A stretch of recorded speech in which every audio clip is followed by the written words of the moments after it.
Welcome to Competitive Exams Corner. Welcome to the news analysis on 4th of August 2024. ఈరోజు మనకు కనబడుతున్న మొదటి important headline cabinet approves 8 high speed road corridor projects. ఒక 8 high speed road corridor ప్రాజెక్ట్స్ని union cabinet approve చేసింది.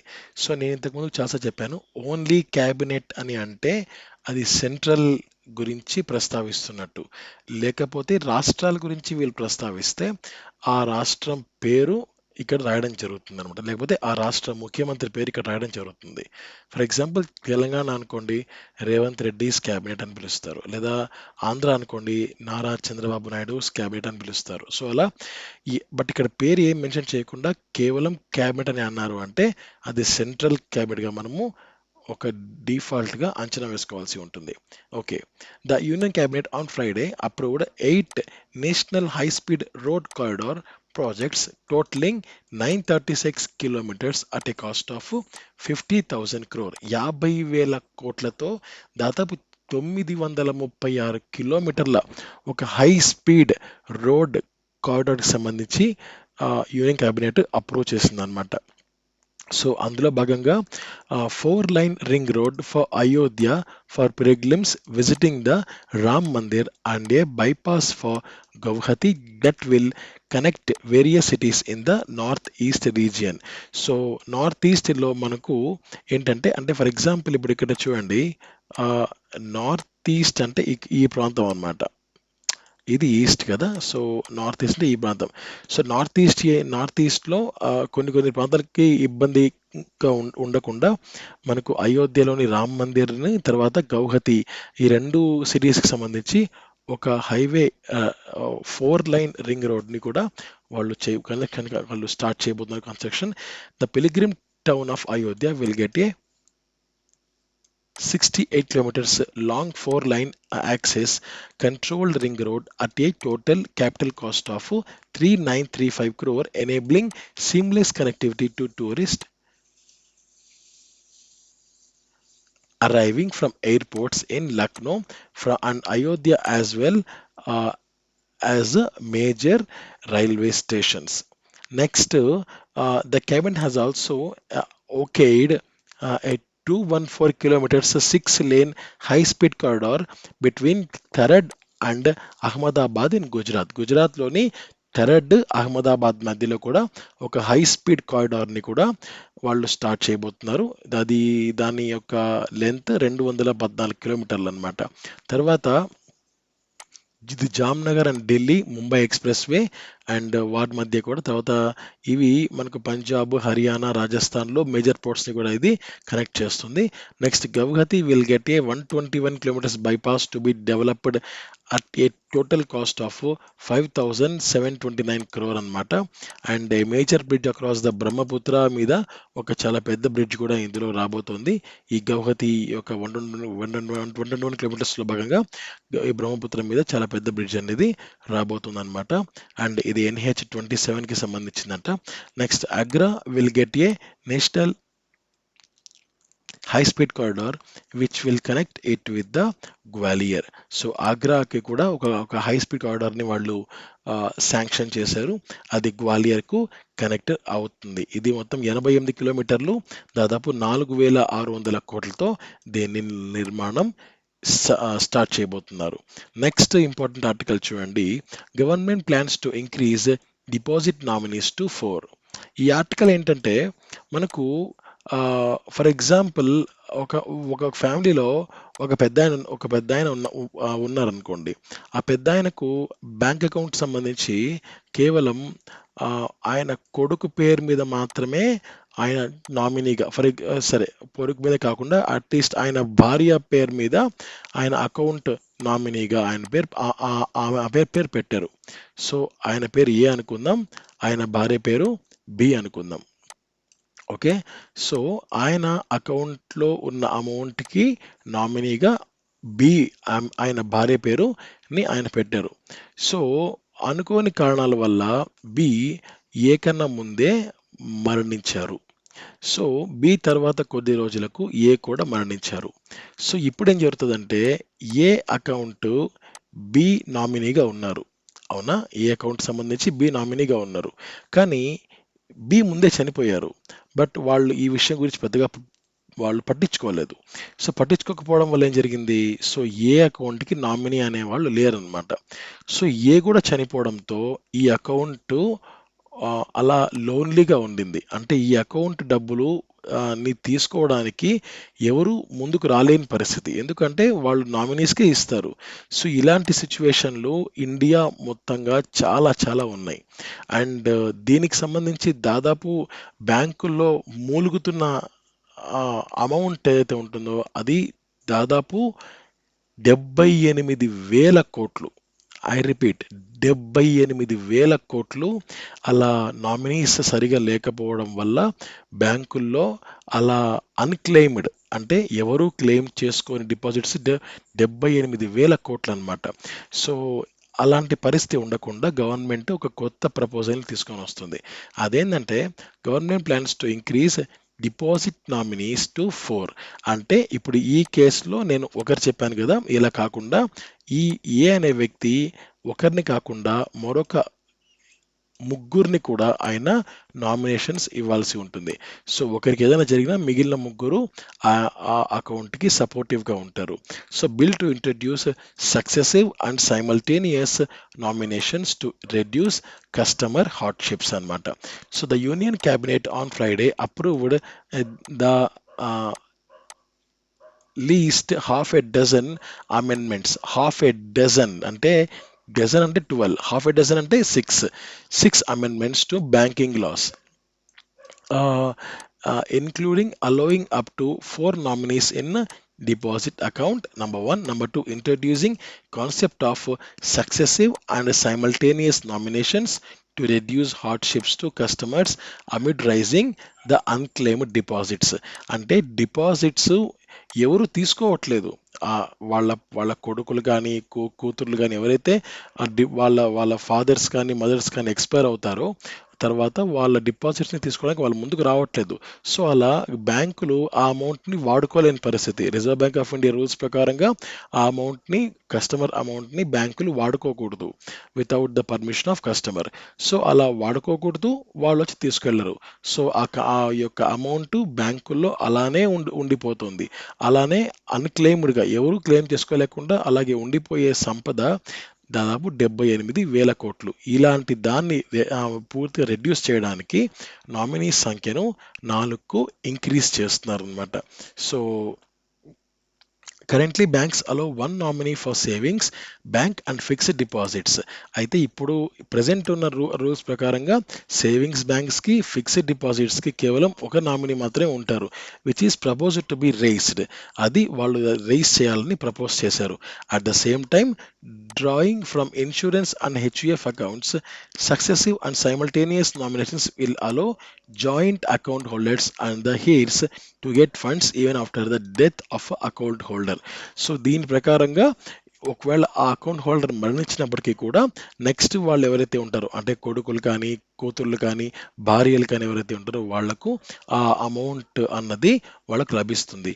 ఏ banker explained there can be more nominees in the public provident fund which is run by the central government. So central government run చేసే public provident fund లో ఇంకా ఎక్కువ మంది నామినీలు ఉన్నారనమాట.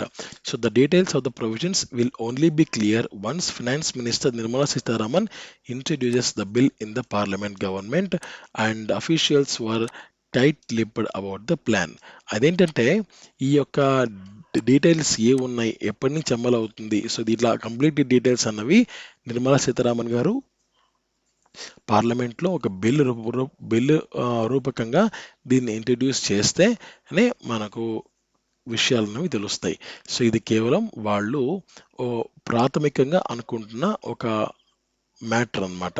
Next ఇక్కడ చూడండి, unclaimed deposits soared to over 78,000 crore at the end of March 2024 despite banking launching drives to settle claims.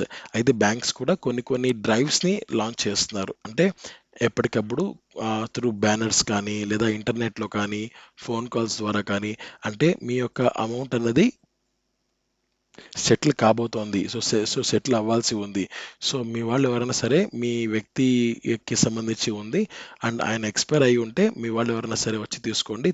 అంటే మనము కరెక్ట్గా సర్టిఫికెట్స్ చూపించాలి. నేను ఇతని కొడుకుని లేదా నేను ఇతని కూతుర్ని నేను ఈమె ఆయన కూతుర్ని అని చెప్పి సర్టిఫికెట్స్ పక్కగా చూపించగలిగితే దెన్ ఆ అమౌంట్ అన్నది మనం వెళ్ళి తీసుకోవడానికి అవకాశం ఉంటుంది. అయితే ఇప్పుడు అవకాశం ఉండకపోవచ్చు బికాజ్ ఇది ఇంకా పూర్తిగా ఇంప్లిమెంట్ కాలేదు. సో ఇది ఇక్కడ మనకు ముఖ్యమైన అంశం అన్నమాట. నెక్స్ట్ ఇంపార్టెంట్ న్యూస్ చూద్దాం. India Vietnam plan to double bilateral trade investments. So bilateral అంటే రెండు దేశాలకు సంబంధించింది అని. సో ఇండియా మరియు వియత్నాం ఇద్దరు కలిసి ట్రేడ్ మరియు వ్యాపారము తర్వాత పెట్టుబడులకు సంబంధించి వాళ్ళు ఒక ప్లాన్ని రూపొందించుకున్నారు.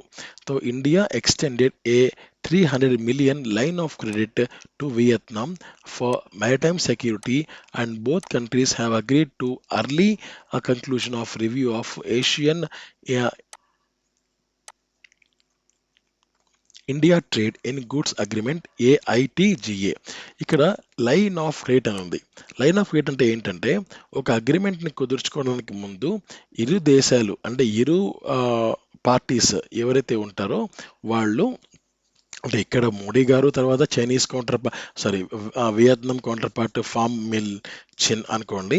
కాకపోతే నార్మల్గా లైన్ ఆఫ్ రైట్ అంటే ఏమవుతుంది అంటే రెండు పార్టీస్ ఎవరైతే ఉంటారో అనే రెండు పార్టీస్ కలిసి ఒక పనిని వాళ్ళు అగ్రిమెంట్ చేసుకుంటున్నప్పుడు ఆ అగ్రిమెంట్కి సంబంధించిన ఆ, సంపూర్ణ విషయాలు అసలు అగ్రిమెంట్ ఏంటి, వాళ్ళు ఏం చేయాలనుకుంటున్నారు. ఫర్ ఎగ్జాంపుల్ ఇతను నార్మల్గా నేను చెప్పే ఏబి అనుకోండి. సో ఏ ఏ ఏ ఏ ఏం చేయాలనుకుంటున్నాడు, బి ఏం చేయాలనుకుంటున్నాడు, తర్వాత నెక్స్ట్ ఫ్యూచర్ ఏంటి.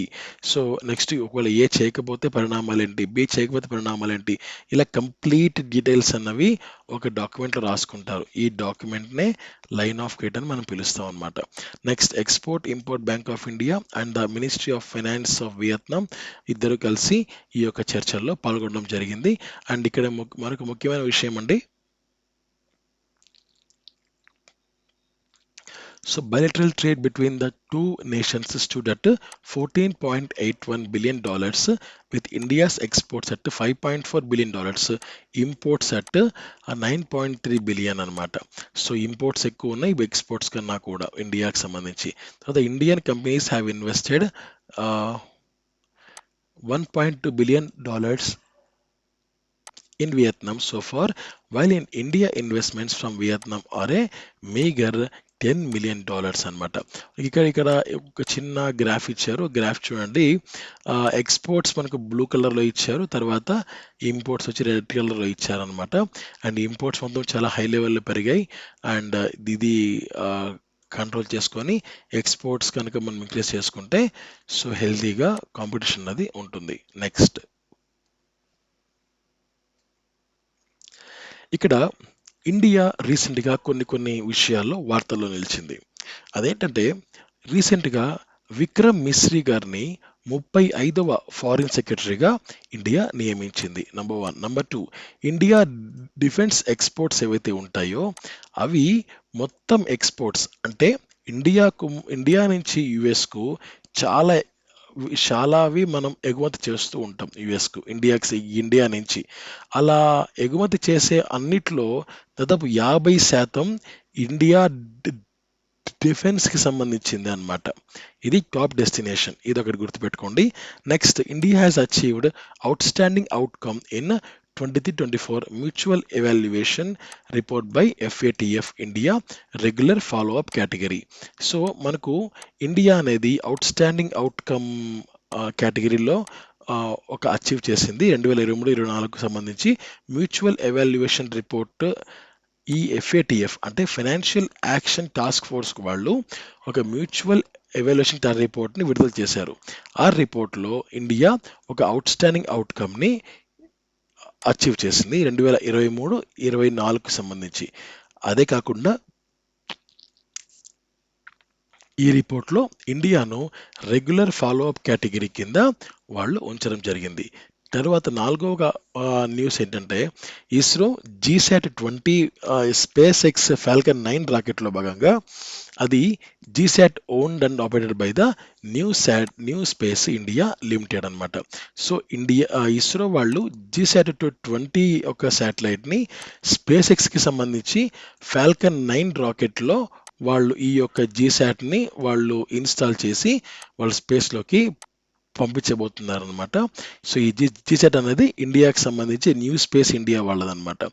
ఈ స్పేస్ ఎక్స్ ఎవరిది? ఎలోన్ మస్క్ యొక్క సామ్రాజ్యం ఇది. సో ఈ స్పేస్ ఎక్స్లో ఈ జీసాట్-20ని వాళ్ళు అమర్చి స్పేస్లోకి పంపించబోతున్నారనమాట. Next fifth important bit, World Bank has approved a second round of $1.5 billion in financing to help India accelerate the development of low carbon energy. So low carbon ఎనర్జీకి సంబంధించి ఈ యొక్క డెవలప్మెంట్ కానీ యాక్సలరేట్ అంటే దాని గ్రోత్ కానీ so దానికి సంబంధించి వరల్డ్ బ్యాంక్ ఇండియాకు $1.5 billion శాంక్షన్ చేసింది అనమాట. ఇది రీసెంట్గా ఇండియా న్యూస్లో ఉండడం. వియత్నాం విషయానికి వస్తే ఎక్స్పర్ట్ ఇన్సైడర్ 2024 సర్వే ప్రకారంగా పర్సనల్ ఫైనాన్స్ ఇండెక్స్ కేటగిరీలో వియత్నాము నంబర్ 1గా ఉందన్నమాట. So list of most affordable countries for emigrants అంటే వేరే దేశాల నుంచి వచ్చే వరకు చాలా అఫోర్డబుల్గా ఎక్కువ ఖర్చు కాకుండా ఉండే కంట్రీస్లో నంబర్ 1 కంట్రీగా వియత్నాం అనేది వచ్చింది as per the expat insider 2024 survey. ఇది దీనిలో పర్సనల్ ఫైనాన్స్ ఇండెక్స్ కేటగిరీలో నంబర్ 1గా వియత్నాం ఉంది. Next Meghalaya tightens rules on migrant workers. So ఎవరైతే మైగ్రెంట్ వర్కర్స్ ఉంటారో వాళ్లకు కొన్ని రూల్స్ని కాస్త కఠినతరం చేసింది Meghalaya government. So the criminal antecedents of migrant workers and 20-fold increase in fines for their non-registration. These are some of the major changes that Meghalaya cabinet approved to an existing law on Friday as the state witnessed a massive pushback against non-locals. అంటే ఎవరైతే criminal background ఉంటుందో తర్వాత ఎవరైతే registration చేసుకొని ఉంటారో అలాంటి వారి మీద చాలా కఠిన చర్యలకు మేఘాలయ ప్రభుత్వం సిద్ధం అయిందనమాట. So amendments to the Meghalaya identification registration safety and security of migrant workers 2020, the rules for the implementation of the act were among the various topics discussed at the cabinet. అంటే ఈ యొక్క Meghalaya identification registration safety and security of migrant workers ప్రకారంగా వాళ్ళు కొన్ని వాటిని update చేయడం అంటే amend చేయడం జరిగిందనమాట. సో ఇది మనకు ఒక ముఖ్యమైన అంశం. సో మేఘాలయకి సంబంధించి రీసెంట్గా ఎక్కడెక్కడ ఉందో మనం చూద్దాం. సో రీసెంట్గా న్యూ స్పైడర్ స్పీషీస్ దాని పేరు స్టెరిఫోస్ వంగాలా, అది మేఘాలయలో అది డిస్కవర్ కాబడింది. తర్వాత 16th edition of India Mongolia joint military exercise nomadic elephant, అది కూడా ఉమ్రోయ్ మేఘాలయలో ముంబ్రోయ్లో ఇది జరుగుతుందన్నమాట. Next Meghalaya government launched its own over the top OTT platform to promote local filmmakers, musicians and content creators. Hello Meghalaya. So Meghalaya వాళ్ళ local ఒక చిత్రకారుల్ని, మ్యూజిషియన్స్ని, content క్రియేటర్స్ని వాళ్ళు కాస్త ప్రమోట్ చేయడం కోసం, వాళ్ళని ఎంకరేజ్ చేయడం కోసం వాళ్ళు ఓన్గా ఓటీటీ అనేది లాంచ్ చేయడం జరిగింది. ఆ ఓటీటీ పేరు హలో మేఘాలయ.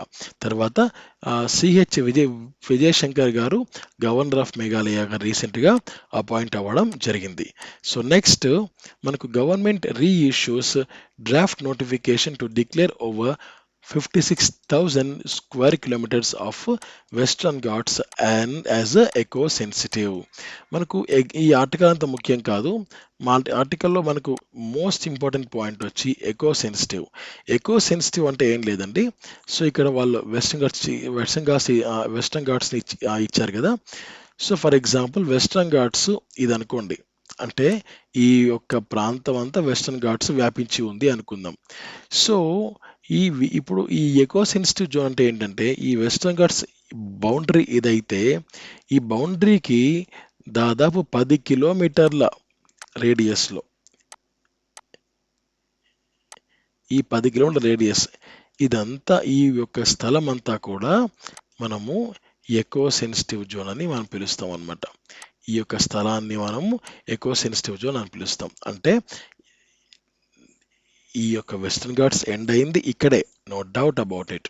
కాకపోతే ఈ లోపల భాగాన్ని కాపాడడానికి ఈ యొక్క 10 కిలోమీటర్ల డిస్టెన్స్ వరకు ఎకో సెన్సిటివ్ జోన్గా గవర్నమెంట్ ఆఫ్ ఇండియా పరిగణిస్తున్నారు యాక్చువల్గా. ఎందుకు అంటే ఎవరు పడితే వాళ్ళు ఎంటర్ అవ్వకూడదు, నంబర్ 1. నంబర్ 2, ఇక్కడ కన్స్ట్రక్షన్స్ కానీ అండ్ ఏవైతే పర్యావరణానికి హాని చేస్తాయో అలాంటివి కానీ ఇవి ఎక్కడ కూడా ఈ యొక్క 10 కిలోమీటర్ల రేంజ్లో ఎక్కడ కూడా ఉండకూడదు అనమాట. అలా ఉంటే వాళ్ళకు పనిషబుల్ అఫెన్సెస్ కానీ, ఫైన్స్ కానీ, కోర్టులో ప్రొడ్యూస్ చేయడం కానీ ఇలాంటివి జరుగుతాయన్నమాట. సో ఇది ముఖ్యమైన అంశం. ఎకో సెన్సిటివ్ జోన్ అంటే ఏదైనా సరే ఒక నేషనల్ పార్క్ కానీ, నెక్స్ట్ ఒక వైల్డ్ లైఫ్ శాంక్చురీ కానీ, ఇలా ఈస్టర్న్ ఘాట్స్, వెస్టర్న్ ఘాట్స్ ఇలాంటివి కానీ నేచర్ని కాపాడేవి ఏవైతే ఉంటాయో వాటికి 10 కిలోమీటర్ల రేడియస్ వరకు కొన్ని రూల్స్ ఉంటాయన్నమాట. సో ఎవరు పడితే వాళ్ళు ఈ యొక్క కన్స్ట్రక్షన్ యాక్టివిటీస్ కానీ అండ్ పర్యావరణానికి హాని చేసే పొగాకు లాంటివి కానీ ఇక్కడ పండించకూడదు, కన్స్ట్రక్షన్స్ని ఇక్కడ కన్స్ట్రక్ట్ చేయకూడదు.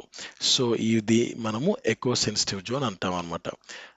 నెక్స్ట్ అయితే ఇక్కడ ఏమంటున్నారు, ఇక్కడ ఆర్టికల్ ఏంటి, government reissues draft notification to declare over 56,000 square kilometres. అంటే ఈ యొక్క వెస్టర్న్ ఘాట్స్ చుట్టుపక్కల 56,000 స్క్వేర్ కిలోమీటర్స్ ఎకో సెన్సిటివ్గా డిక్లేర్ చేయడానికి గవర్నమెంట్ ఒక నోటిఫికేషన్ అది ఇష్యూ చేస్తోంది. సో నెక్స్ట్ చూద్దాం మనం ఇక్కడ. Coal sector achieves highest growth of 14.8% among the 8 core industries in June 2024. 2024 జూన్లో ఇండియాలో ఉన్న 8 కోర్ ఇండస్ట్రీస్లో భాగంగా కోల్ సెక్టర్ అన్నది చాలా హైయెస్ట్ గ్రోత్ని నమోదు చేసింది. ఇక్కడ 8 కోర్ ఇండస్ట్రీస్ అంటే ఏంటి అంటే, number 1 cement, number 2 coal, number 3 crude oil, number 4 electricity, number 5 fertilizers, number 6 natural gas, number 7 refinery and number 8 refinery products, number 8 is steel. అందులో భాగంగా మనకు కోల్ ఈ సెకండ్ అయితే ఉంటుందో ఇది అన్నిటికంటే కూడా చాలా మంచి గ్రోత్ని నమోదు చేసింది. 14.8% గ్రోత్ని నమోదు చేసింది అనమాట. So the coal sector has demonstrated the highest growth of 14.8% among 8 core industries అనమాట. సో ఇది as per the index of 8 core industries.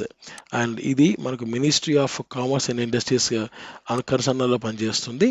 And అయితే ఇప్పుడు రీసెంట్గా 186.4 పాయింట్లని సొంతం చేసుకుంది. ఇంతకుముందు 162.4, ఇప్పుడు 186.4 పాయింట్స్ అనమాట. అండ్ ఇది మనకు ముఖ్యమైన పాయింట్. క్యూములేటివ్ ఇండెక్స్ కూడా 10.8% ఇంక్రీజ్ అయ్యింది.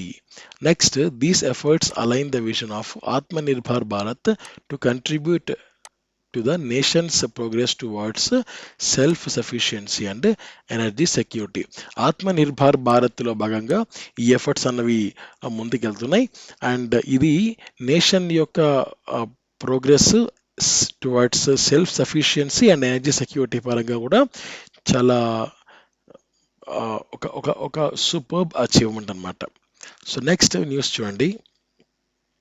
నరేంద్ర మోడీ గారు ఆగస్ట్ 2న ఒక ట్వీట్ చేశారు.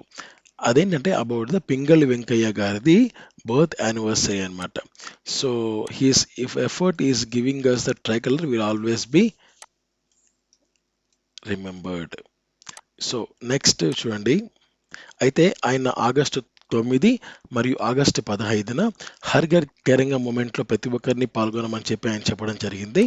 అండ్ harghar-tiranga.comలో మనము ఏదైనా సరే ఒక ట్రై కలర్ ఫ్లాగ్ని అన్ఫోల్డ్ చేసి, అంటే మనము ఫ్లాగ్ని హాయిస్ట్ చేసి ఈ యొక్క దీంట్లో సెల్ఫీని షేర్ చేయమని చెప్పి ఆయన ట్విట్టర్లో ట్వీట్ చేయడం జరిగింది. నెక్స్ట్, పింగళి వెంకయ్య గారి గురించి మనం ఆలోచిస్తే, పింగళి వెంకయ్య గారు 1876 ఆగస్టు 2వ తారీఖున ఆయన పుట్టడం జరిగింది. ఆయన చనిపోయింది 1963 జూలై 4th అనమాట. ఆయన ఒక స్వతంత్ర ఉద్యమకారుడు. ఆయన భారతీయ ఫ్లాగ్, ఇండియన్ ఫ్లాగ్ అయితే ఉంటుందో దాన్ని ఆయన డిజైన్ చేశారనమాట ఫస్ట్ టైం.